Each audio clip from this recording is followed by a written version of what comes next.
आपके लाइफ में जितने भी प्रॉब्लम्स हैं उनमें से 95% प्रॉब्लम ह्यूमन कॉज्ड है।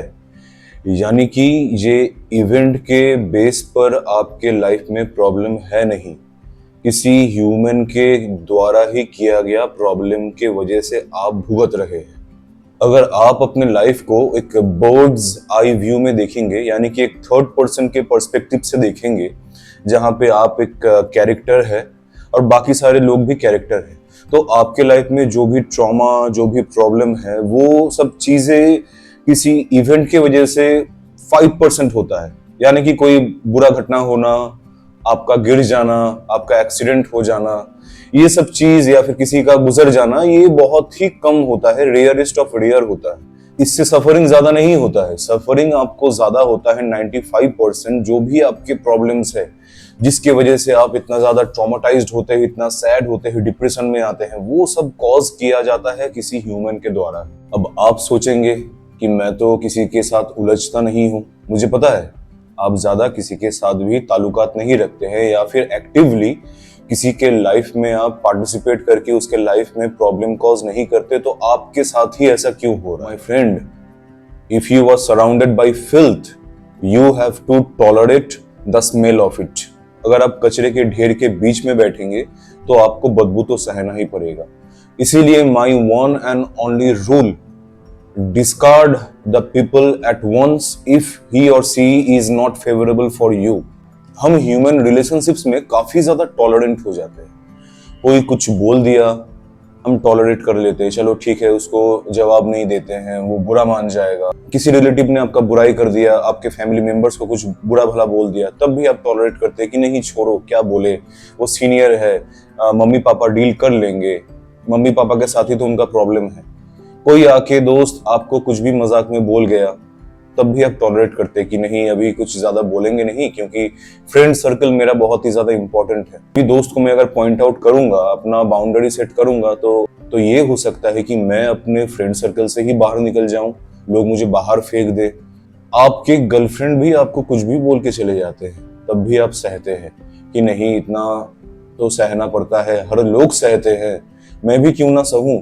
तो मुश्किल से रिलेशनशिप बना है, और रिलेशनशिप में तो ये बहुत आम बात होता है, दो लोग एक साथ रहेंगे तो उसमें तो टकराव होगा ही होगा। आप अगर शांत दिमाग से सोचेंगे अच्छे से कि मैं तो जाके किसी के लाइफ में ऐसा कोई कमेंट पास नहीं कर रहा हूं, मैं जाके किसी से ऐसा भद्दा मजाक नहीं कर रहा हूं कि उसको हर्ट फील हो, तो मेरे साथ ही क्यों हो रहा है और मैं ही क्यों टॉलरेट कर रहा हूं। अब ये लिमिट एक हद तक पहुंचता जाता है, धीरे धीरे आप टॉलरेट करते हैं, लोग और करते जाते हैं। आपको कभी दोस्तों से नेगेटिव वाइब मिलता है, कभी आपको फैमिली रिलेटिव से मिलता है, कभी गर्लफ्रेंड से मिलता है, कभी पेरेंट्स से मिलता है, कभी पड़ोसियों से मिलता है, लेकिन आप टॉलरेट करते हैं। प्रॉब्लम तब होता है जब आपके टॉलरेट करने का हद ही खत्म हो जाता है, यानी कि वो एक होता है ना, पिक पॉइंट पे पहुंच जाना, यानी कि आपका पीठ जो है दीवार पे टच हो गया है, आप इससे ज्यादा टॉलरेट नहीं कर सकते हैं। उसी टाइम आप हो जाते हैं रेबेलियस।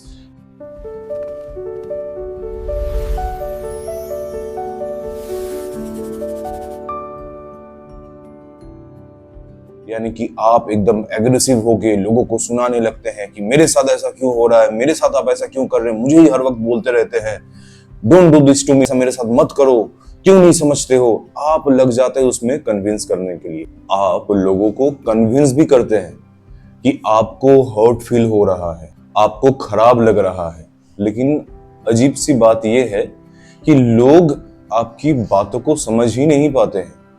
आप कितना ही क्यों ना बोल दे अपने मम्मी पापा को कि मम्मी पापा मेरे साथ आप ऐसा बर्ताव मत कीजिए, ये बातें मुझे बार बार मत बोलिए। जितनी बार आप ये बातें उनको बोलते हैं, उतनी बार आप देखते हैं कि कुछ ही दिन बाद वो सेम चीज रिपीट होता है, और आप अपने बालों को नोचने लगते हैं कि परसों ही तो मैंने बताया था कि ऐसा नहीं बोलना है, तब तो वो लोग एग्री किए थे, आज फिर क्यों ऐसा हुआ कि वो लोग फिर से यही चीज दोहरा रहे हैं।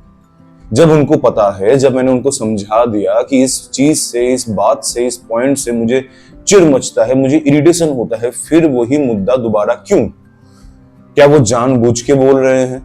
जी, लेकिन आप कन्फ्रंट करने जाएंगे तो वो लोग बोलेंगे ठीक है अगली बार से नहीं बोलेंगे। दोस्तों के साथ भी ऐसा होता है। दोस्तों के साथ आप घुलने मिलने जाते हैं, आप बातें करने जाते हैं कि थोड़ा सा स्ट्रेस जो हो कम हो। तो रिलेटिव के साथ जो डायनामिक होता है वो तो बिल्कुल उल्टा होता है मम्मी पापा के साथ। मम्मी पापा के सामने आप अपनी इमोशंस को दिखा सकते हैं, डायरेक्ट मुंह पे जवाब दे सकते हैं, लेकिन रिलेटिव को तो बोल नहीं सकते।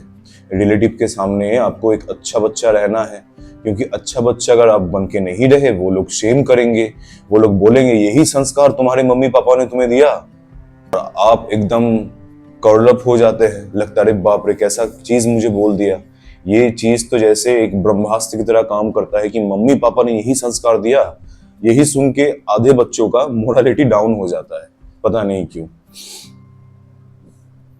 अब रिलेटिव फालतू से सवाल पूछे जाते हैं, आपके फ्यूचर प्लान, आपके गोल्स, आपको कांस्टेंट कंपेयर किया जाता है किसी और के साथ। आपको 8-10 ऐसे एग्जाम्पल्स वो लोग कहीं से उठा के देखेंगे कि देखो वो लड़का जो है वो गूगल में काम कर रहा है, ये लड़का माइक्रोसॉफ्ट में काम कर रहा है, ये डॉक्टर बन गया, ये इंजीनियर बन गया। और आप सोचेंगे क्या मैं बस पीछे जिंदगी में रह गया? मैं इतना मेहनत किया, इतना सब कुछ किया आपके कैपेसिटी के हिसाब से, लेकिन ये जो मुझे एग्जांपल्स दे रहा है ये तो बहुत ही ज्यादा आउटलैंडिश, यानी कि बहुत ही ज्यादा हद से ऊपर स्टेटस वाला एग्जांपल मुझे दे रहा है। क्या मुझ में ही कुछ कमी है? तो आपका सेल्फ एस्टीम धीरे धीरे लो होता है।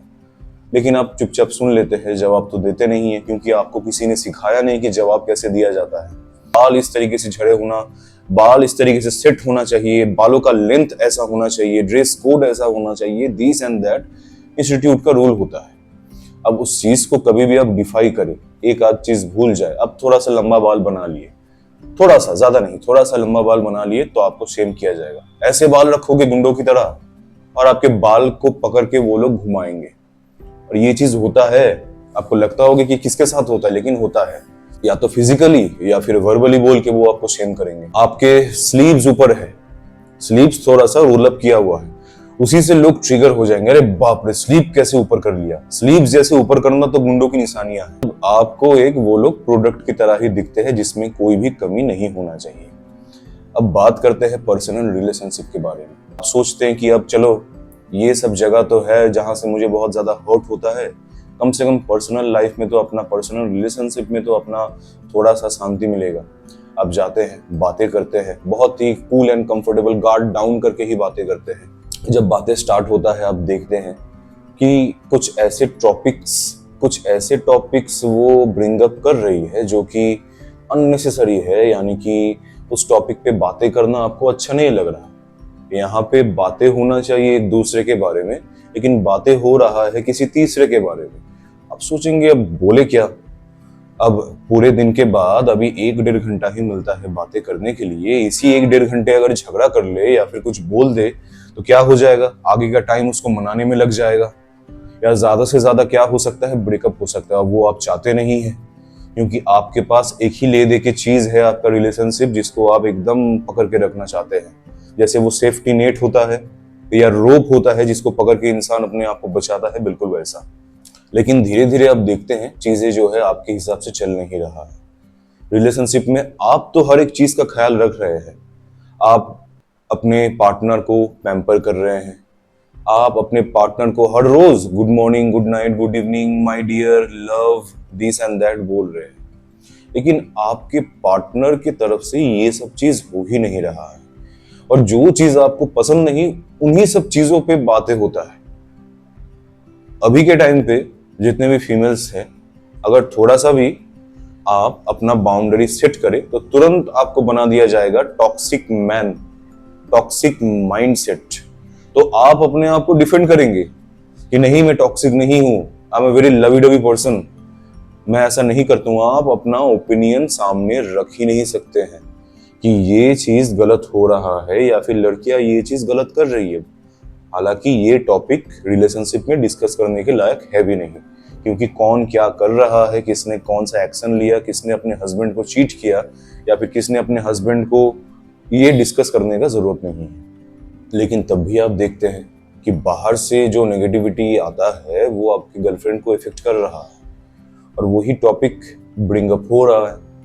अगर आप गलती से भी कभी मेल के फॉर्म में, मेल के साइड में कुछ बता देंगे या डिफेंड कर देंगे तो आप बन जाएंगे खराब। तुरंत आपका माइंडसेट जो है, तुरंत आपका मेंटेलिटी बता दिया जाएगा, अच्छा तुम इसी तरीके से सोचते हो, तुम ऐसे ही हो, तुम मेरे साथ भी ऐसा करोगे, तुम ऐसे हो, तुम वैसे हो। आपको अलग अलग डेफिनेशन से डिफाइन किया जाएगा और लगे रहेंगे, प्रूव करते हुए घूमेंगे, नहीं मैं ऐसा नहीं हूँ, मैं बहुत ही अच्छा लड़का हूँ, मेरा सोच ऐसा नहीं है। बस बस कुछ समय के लिए ये चीज मेरे दिमाग में आया, मुझे लॉजिकल लग रहा है, आप लॉजिक वाइज समझाएंगे लेकिन कोई फायदा नहीं होगा। बाउंड्रीज को बार बार ब्रेक किया जाएगा। जो चीज पसंद नहीं है, यानी कि मान लीजिए दोस्तों से घुलना मिलना, पार्टी में जाना किसी दूसरे दोस्त के साथ, पसंद नहीं होगा आपको कि आपका गर्लफ्रेंड जो है किसी और मेल से जाके मिले घुले, इतना हंसी मजाक करे। आपको अच्छा लगता है कि आपके साथ ही उसका अच्छा टाइम स्पेंड होना चाहिए। यहाँ पे मैं ऐसा नहीं कहना चाहता हूँ कि आप किसी को बांध के रखे या फिर आप किसी का फ्रीडम जो है कर्टेल करे या फिर रिड्यूस करे। मेरा कहना ये है कि जो भी एक्टिविटीज होता है, चाहे पार्टी में जाना हो, कहीं घूमने जाना हो, जिस चीज में फन है, एक्साइटमेंट है, एडवेंचर है, चाहते होंगे कि अपने गर्लफ्रेंड के साथ ही जो है ये चीज आप एंजॉय करे या वो भी एंजॉय करे। अगर उसे भी घूमने का मन है तो वो आपके साथ घूमे। लेकिन देखते तो यही है कि दोस्तों के साथ घूमने जाना है, दोस्तों के साथ पार्टी है, दोस्तों के साथ रेस्टोरेंट जाना है, इसका बर्थडे है, उसका बर्थडे है, अंदर से इनसिक्योर फील होता है। क्यों? क्योंकि आपका कोई बाउंड्री बना ही नहीं। अगर आप बाउंड्री लगाएंगे भी तो बोले जाएंगे कि यू आर इनसिक्योर, आप बहुत टॉक्सिक है। अब ये तो सब प्रॉब्लम्स की बात हो गया। अब आते हैं सोल्यूशन पे। अब सोल्यूशन एक ऐसा मेडिसिन है, ये वही इंसान खा पाएगा या चबा पाएगा जिसके पास थोड़ा सा दम होगा, या फिर जो इंसान एकदम टायर्ड एंड फ्रस्ट्रेटेड हो गया होगा कि बस अब मेरा लिमिट जो है खत्म हो चुका है, अब मुझे किस तरीके से रहना है। झगड़ा करना, बहस करना, सबसे लड़ना, ये कोई रास्ता नहीं है। तो करना क्या है? My rule, give everyone only one chance, only one. चाहे वो बच्चा हो या कोई बुजुर्ग इंसान, कोई मेल हो या फीमेल, हर एक इंसान को आप एक ही चांस देंगे। अगर वो इंसान आपके हिसाब से सही नहीं कर रहा है या वो इंसान गलती कर रहा है, जिस चीज से आपको प्रॉब्लम है या आप बॉदर्ड हो रहे हैं, तुरंत उसको डिस्कार्ड करना है अपने लाइफ से, पीछे हट जाना है। डिस्कार्ड का मतलब ये नहीं कि जाकर उससे लड़े, उसको बुरा भला सुनाए और उसको बेइज्जती करके निकाले। डिस्कार्ड करने का मतलब खुद डिस्टेंस बना लेना, खुद बातें बंद कर देना। हमें तो यही सिखाया जाता है ना कि एक गलती सबका माफ कर दिया जाता है। Don't do it. क्यों? क्योंकि मैं बता रहा हूं कि गलतियां ऐसा होता ही नहीं है। जो इंसान गलती करता है, जब आप भी कभी करते हैं गलती या गलती से कोई ऐसा चीज हो जाता है, तो किस तरीके से उस चीज को आप फिक्स करते हैं पता है अच्छे से आपको। लेकिन दूसरा इंसान जब आपको हर्ट करता है तो आप देखते हैं कि वो उतना एपोलॉजिटिकली बिहेव नहीं कर रहा है जितना आप किए थे। To support this ideology, let me give you some examples. Example से आप बहुत ही अच्छे तरीके से समझ जाएंगे। The title of the story is once a trace always a trace. कहानी में दो कैरेक्टर है, कैरेक्टर ए, कैरेक्टर बी।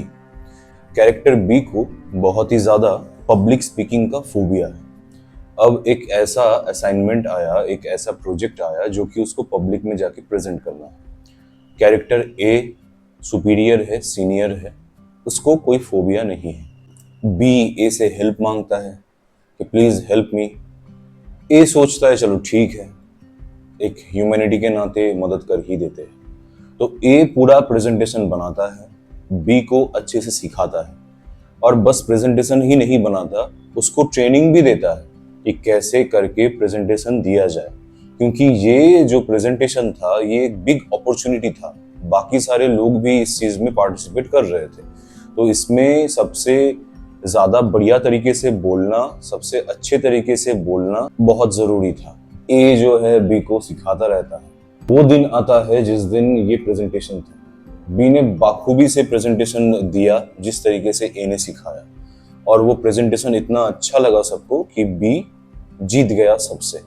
अब जीतने के बाद बी का बिहेवियर में चेंज आया। ए ने सोचा कि जीतने के बाद मेरे पास आएगा, मुझे थैंक यू बोलेगा या फिर अप्रिशिएट करेगा कि हाँ आपके वजह से मैं यहाँ तक पहुंच गया। देखता है बी का बिहेवियर अलग है। वो इतना रम गया है अपने ही जीत में कि ए को ही भूल गया। ए ने सोचा चलो ठीक है, जाने देते हैं। आफ्टर फ्यू डेज बी का बिहेवियर और भी ज्यादा चेंज होने लगा। अब उसको लगने लगा कि वो बहुत ही ज्यादा सुपीरियर है, क्योंकि उसका प्रेजेंटेशन बाकी सबसे इतना अच्छा हुआ। वो भूल गया ये प्रेजेंटेशन सिखाने वाला ए था, और हर एक चीज के पीछे ए का हाथ था। भूल गया पूरा। वो अपने में ही बिजी था, अपने धुन में ही एंजॉय कर रहा था, और अपने आप को बहुत ज्यादा सुपीरियर सोचने लगा। और कहीं ना कहीं ए को एक सरकास्टिक वे में मॉक करने लगा। ए को लगा ऐसा कैसे हुआ, मुझसे सीखकर मैं इसको सिखाया किस तरीके से बोलना है, किस तरीके से प्रेजेंट करना है, और ये मुझे ही उल्टा आंख दिखा रहा है। ए को सबक मिला कि नहीं, ऐसे इंसान से दूर रहना है, तो उससे दूर हट गया। अनदर एग्जाम्पल, यहाँ पे कैरेक्टर है सी और डी। सी एक फीमेल है, गर्लफ्रेंड है, और डी बॉयफ्रेंड एक मेल है। सी के घर में एक ऐसा घटना हुआ जिसके वजह से वो बहुत दुखी थी। उसके घर पे उसके ग्रैंडफादर का डेथ हो गया, तो सी बहुत ही डाउन थी। तो डी ने उसको समझाया, उसको सहारा दिया, उसको बताया कि डोंट वरी, जो भी चीजें है आई एम विथ यू। जैसे नॉर्मल इंसान एक दूसरे को तसल्ली देता है, उसी तरीके से डी ने सी को तसल्ली दिया, और चाहा कि उसका जो भी दुख है वो थोड़ा सा कम हो जाए। किसी का दुख आप ले तो नहीं सकते हैं, लेकिन कोशिश करते हैं कि अपने प्रेजेंस से, अपने बातों से उस इंसान को कुछ देर के लिए ही सही उस डिप्रेशन से निकाल दे। तो डी एक अच्छा बॉयफ्रेंड होने के नाते बहुत ही सपोर्टिव था, बहुत ज़्यादा सपोर्ट किया सी को, बहुत समझाया, बातें किया, हर वक्त उसको बिजी रखता था ताकि उसको दुख ज़्यादा महसूस ना हो, क्योंकि एकदम डिप्रेशन में वो चली गई थी। एकदम पूरा दिन चुप रहना, ना खाना खाना। अब कुछ ऐसा इवेंट डी के लाइफ में हुआ कि डी के किसी क्लोज फैमिली मेंबर का डेथ हो गया। 3 दिन तक सी का ना कोई कॉल आया, ना मैसेज आया। तीसरे दिन के बाद चौथे दिन पर सी का मैसेज आया, नॉर्मल सा हाय। अब डी चाह रहा था कि जिस तरीके से मैंने इसको सपोर्ट दिया, इसको मैंने प्यार से रखा, उस टाइम पे एक सहारा बना, कम से कम उसी को ख्याल रख के, उसी को याद रख के, मेरे अच्छाई को याद रख के इतना तो कर सकती है कि मेरे साथ बातें कर ले। किसी फैमिली मेंबर का गुजरना हर एक इंसान के लिए ट्रॉमेटिक होता है। वो अपने माइंड पे उस चीज को एक्सेप्ट नहीं कर पाते हैं कि कैसे ये इवेंट हो गया, इतना ज्यादा रैपिड ये चीज होता है।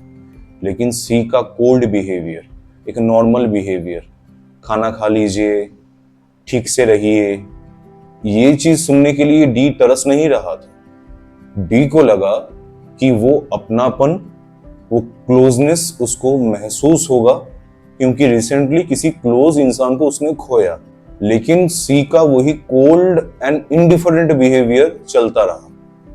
तो डी को पता चल गया कि ये इंसान जो है, सी जो है, ये मेरे लायक है नहीं, इसमें जरा सा भी एम्पैथी, सिंपैथी कुछ नहीं है। तो इस कहानी से सीख ये मिलता है कि आपको कितना भी दुख क्यों ना हो, अकेला रह जाना, कुछ भी हो जाए अकेला रह जाना, ऐसे लोगों के साथ में नहीं रहना है। ऐसे लोग बस मौका पाते ही आपके साथ रहते हैं। जब आपको जरूरत होगा ये लोग कभी नहीं आएंगे।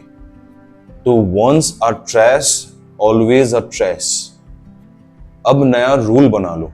आई will suggest try to do it for 1 week with 1 person. किसी एक ऐसे पर्सन को जो आपके लाइफ में ट्रैश है, उसको डिस्कार्ड करके देखिए, एक पर्सन को, क्योंकि एक पर्सन के जाने से आपके लाइफ में कोई भी चेंजेस एज सच नहीं आएगा। एक पर्सन के साथ आप इस चीज को एक्सपेरिमेंट कीजिए, उसको अपनी लाइफ से डिस्कार्ड करके देखिए, ऑब्जर्व इट, महसूस कीजिए कि आपके लाइफ में कोई क्या बदलाव आया है या आपका माइंड सेट स्ट्रांग हुआ है। Do it and let me know.